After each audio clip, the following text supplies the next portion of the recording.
Looking at the design of Operator Shu from Arknight's new event Here Are People Sews, I immediately was drawn to the beautiful indigo fabric featured in her pants. Textiles and fabric are an extremely important element of this event, both literally and as a metaphor. I'm going to explore some historical craft techniques that could have been used to create this fabric in real life, while also contextualizing Shu within her environment, her culture, and the resources available to her.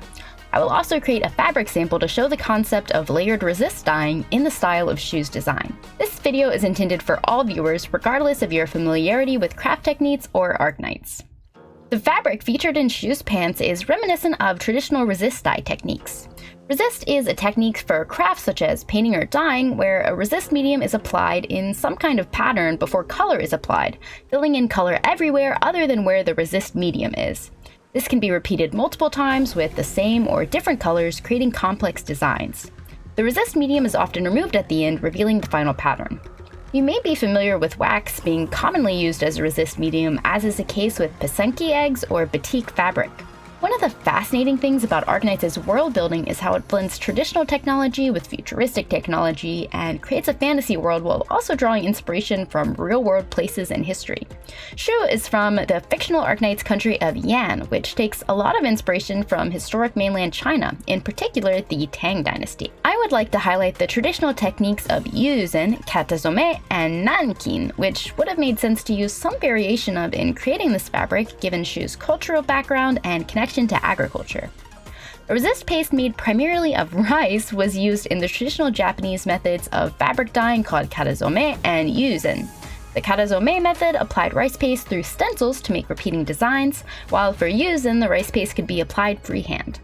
The rice paste mixture used for these techniques was extremely sticky, allowing it to stay on the fabric even through multiple dye baths. This would have been particularly important for this fabric of Shu's, as the color would have been built up through multiple applications of both resist and dye when using a technique like this. A similar technique existed in China called Nankin or blue calico, where a soybean paste resist was applied through stencils and dyed with indigo. Historically, blue calico fabric was originally worn by farmers and fishermen, similar to Shu. Because of this, I am certain that the indigo fabric in Shu's design is a reference to traditional blue calico. The reason I thought about resist dyeing techniques the first time I saw Shu's design is the way that the colors are built up through multiple layers of overlapping waves, which I will show an example process of. Using only materials I had on hand for this project, I started with a piece of unbleached cotton muslin and I used two different PVA glues as my resist medium. I applied wavy lines of glue, allowed it to dry, then dip dyed the fabric blue. I allowed the fabric to dry and repeated the process many times.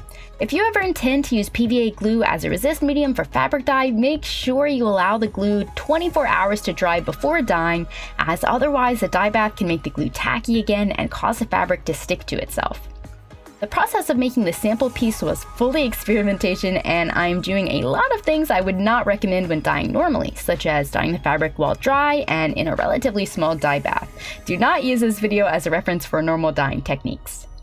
I also only had dye on hand intended for synthetic fabrics, so I knew a lot of the dye was going to wash out in the end as I was dyeing a cotton.